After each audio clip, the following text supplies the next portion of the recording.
तर नमस्कार. आज आपण निळवंडे या गावामध्ये आलो आहोत आणि पवार कुटुंबाकडे आपण आलो आहोत. त्यात आपला विद्यार्थी अमित. तर अमितला आपण आपला अभ्यास दिला होता. तर त्याला कशाप्रकारे फायदा जाणवला, हे अमितकडनं आपण थोडंसं जाणून घेऊयात. तर तुझं नाव सांग ना बाळा? अमित प्रभाकर पवार. ओके. आणि अमित तू कुठल्या शाळेमध्ये होतास? भाऊसाहेब संत थोरात विद्यालय निळवंडे. ओके. आणि बघ जेव्हा तू आपला जाधव क्लासचा अभ्यास घेतला, त्यापूर्वी तू किती टक्क्यांपर्यंत होतास? त्यापूर्वी 72% होतास. ओके. आणि जेव्हा आता बोर्डाचा निकाल लागलाय, तर आता तू किती पर्सेंटेज तुला मिळाले? आता 76.20. ओके. आणि शाळेत तू कितव्या क्रमांकाने पास झाला? दुसऱ्या क्रमांकावर. ओके. आणि जो एक नंबर आहे त्याला किती जास्त आहे तुझ्यापेक्षा? 40 पॉईंट जास्त आहे. फक्त पॉइंट जास्त पॉईंट आहे. जास्त. Okay, okay. मग आम्ही तुझं इतर विद्यार्थ्यांसाठी काय म्हणजे मत असेल, की त्यांनी असा अभ्यास घ्यायला पाहिजे, तुला काय वाटतं? अभ्यास घेतला पाहिजे, पण मग तो अभ्यास प्लॅनिंगनुसार झाला पाहिजे. कारण आपण अभ्यास घेतो, पण मग आपलं प्लॅनिंग नसल्यामुळं कधी काय करावं ते समजत नाही.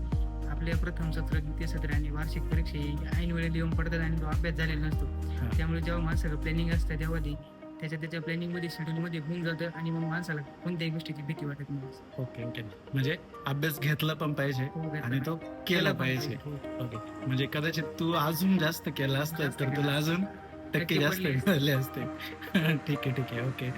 त्यांचे पालक आहेत. भाऊ नमस्कार. तुमचं नाव सांगा ना? ओके. आणि तुम्ही कुठे राहिला आहेत? निळवंडेमध्ये. ओके. तुम्ही इतर पालकांसाठी काय सांगाल? म्हणजे त्यांनी असा अभ्यास घ्यायला पाहिजे, यावर तुमचं मत काय? नाही, घ्यायला पाहिजे ना असा अभ्यास आणि मुलांनी पण लक्ष देऊन तो केला पाहिजे. मुलं काय करतात अभ्यास सर सांगतात हां. फक्त ऐकून घेतात आणि थोडं विसरून जातात. त्यांनी बरोबर. पूर्ण केला पाहिजे. अजून टक्केवारी गुणवत्ता वाढत त्यांची. नक्की, नक्की.